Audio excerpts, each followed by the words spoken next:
Có lẽ đã lâu rồi bạn mới cảm thấy như mình có được mojo.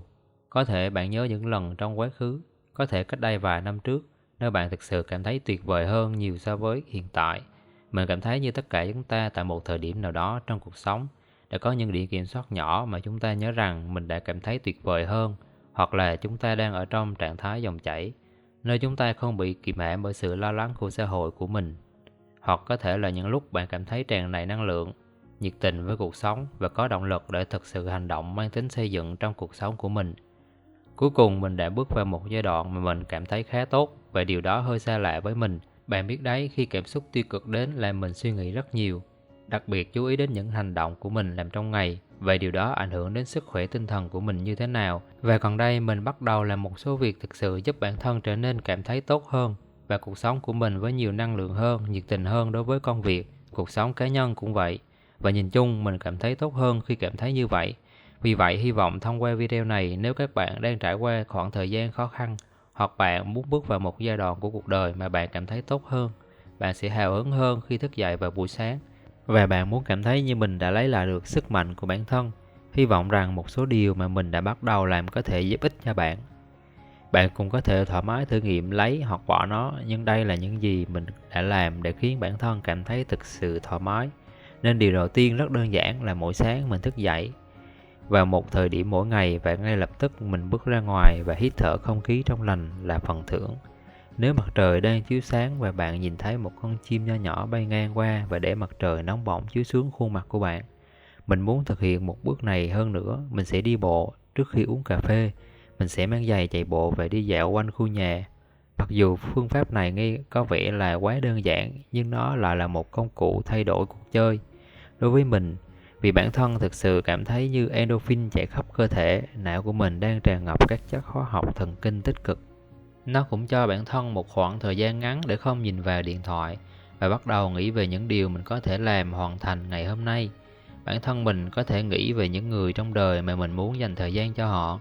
Mình có thể nghĩ về con người mà mình muốn trở thành và mình có thể biết ơn vì một khởi đầu mới, một cơ hội mới để lặp lại trật tự và đóng góp cho cuộc sống. Vậy hy vọng tạo ra sự khác biệt. Ý mình là điều này nghe có vẻ sến súa đối với bạn. Nếu bạn không bắt đầu đi dạo vào buổi sáng, bởi vì khi bạn nhốt mình trong nhà cả ngày và bạn luôn truy cập Internet, thật khó có thể những suy nghĩ lành mạnh như thế này. Và khi ai đó nói về điều gì đó như thế này với bạn, bạn có thể nói ồ, điều này nghe có vẻ là quá lố bịch và biết ơn vì một khởi đầu mới. Nhưng thành thật mà nói, bước ra khỏi nhà và tắt Internet sẽ làm bạn tốt hơn. Bạn sẽ thực sự bắt đầu có những suy nghĩ tích cực trở lại. Vì vậy, điều đầu tiên vào buổi sáng, khi bạn thức dậy, đừng mở điện thoại, đừng kiểm tra mạng xã hội, đi bộ ra khỏi phòng, mặc một số đồ chạy bộ, đi ra khỏi cửa. Bạn thậm chí không cần đi giày, chỉ cần bước ra khỏi cửa, bạn sẽ hít thở đầy phổi với bầu không khí trong lành sạch sẽ đó. Hãy nhìn lên mặt trời nhưng không quá lâu, chỉ cần dành vài giây để biết ơn. Vì một khởi đầu mới và một ngày mới sẽ tạo nên giai điệu cho cả ngày còn lại và bạn sẽ không bao giờ phải hối hận khi làm điều đó. Điều tiếp theo mà mình đang làm đó là cố ý làm những việc và đến những nơi khiến tâm trạng của mình dễ chịu hơn. Nên điều này nghe có vẻ rất hiển nhiên, nhưng mình thật sự không nghĩ là vậy. Vì thường trong cuộc sống chúng ta làm những việc giống nhau. Mỗi ngày chúng ta đi làm, chúng ta về nhà, chúng ta ngồi máy tính. Chúng ta có xu hướng làm những việc mà chúng ta vẫn luôn làm và chúng ta dần dần trở nên yếu thế hơn. Các bạn có thể bắt đầu nghĩ rằng chẳng ích gì khi bạn làm cùng một việc mỗi ngày, thức dậy và làm việc cho cùng một ông chủ và cùng công việc mà bạn không thích. Nhưng thỉnh thoảng, chị gái của bạn có thể nhắn tin cho bạn và nói: này, bạn có muốn đi dạo trên bờ biển không? Và bạn thường từ chối vì bạn rất bận, nhưng lần này bạn thấy ổn, chắc chắn hãy làm điều đó. Vậy bạn đi dạo trên bãi biển và bạn nhìn xung quanh. Bạn nói thế giới không tệ đến thế đâu. Và đột nhiên trải nghiệm mới này mang đến cho bạn một góc nhìn mới mẻ và nó nâng cao tâm trạng của bạn. Nhưng điều đó thật buồn cười vì mọi người có thể đồng cảm với câu chuyện. Nhưng sau đó họ quay lại và làm điều tương tự mà họ vẫn luôn làm và dần dần trở nên hoài nghi cho đến khi họ đạt đến điểm phá vỡ. Và họ lại làm những điều đó một lần nữa. Nhưng tại sao không thực hiện những điều khiến bạn cảm thấy thoải mái thường xuyên trong cuộc sống của mình? Tại sao không? Có một lịch trình hàng tuần đi dạo trên bãi biển với ai đó. Và điều này sẽ rất khác đối với mỗi người, mà bạn biết điều khiến mình cảm thấy hài lòng có thể không nhất thiết phải làm cho bạn cảm thấy thoải mái. Bởi vì những thứ đó là những thứ khiến cuộc sống trở nên đáng sống. Vì vậy hãy cố gắng thực sự đánh giá trong cuộc sống của bạn.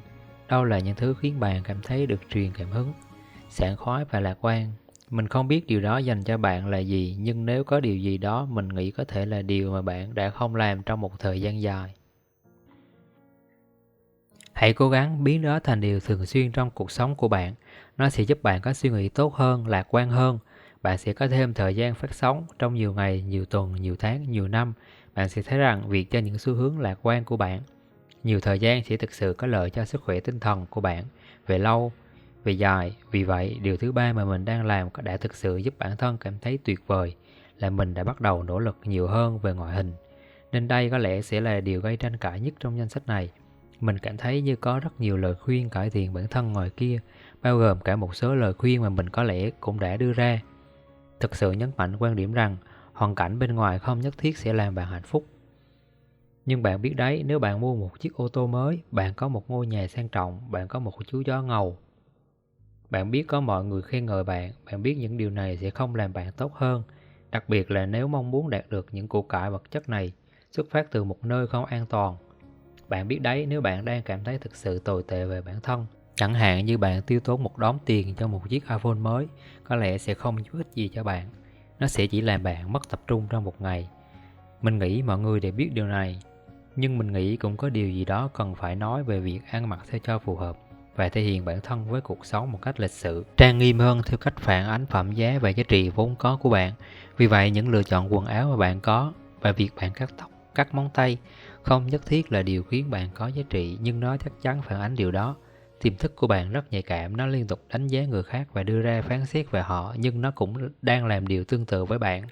Vì vậy, khi bạn mặc quần áo không vừa vặn sẽ không phù hợp nếu bạn mặc quần áo cực kỳ tồi tàn và bạn không tắm, không tỉa râu hay cắt tóc. Tiềm thức của bạn đang tiếp nhận điều này.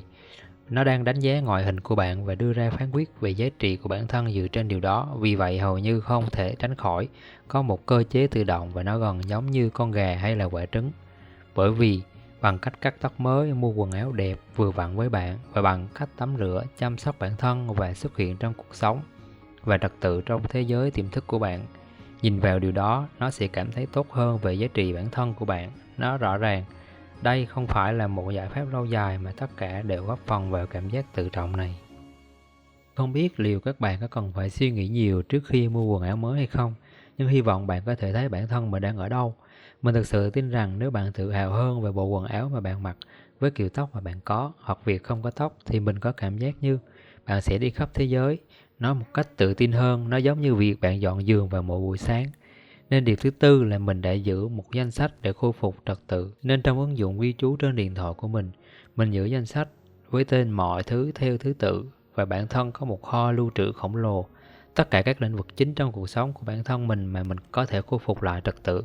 Bắt đầu với môi trường xung quanh, là phòng ngủ phải sạch sẽ, văn phòng thế nào, về tài chính của mình đang ở đâu, thói quen của mình và những thói quen đó như thế nào.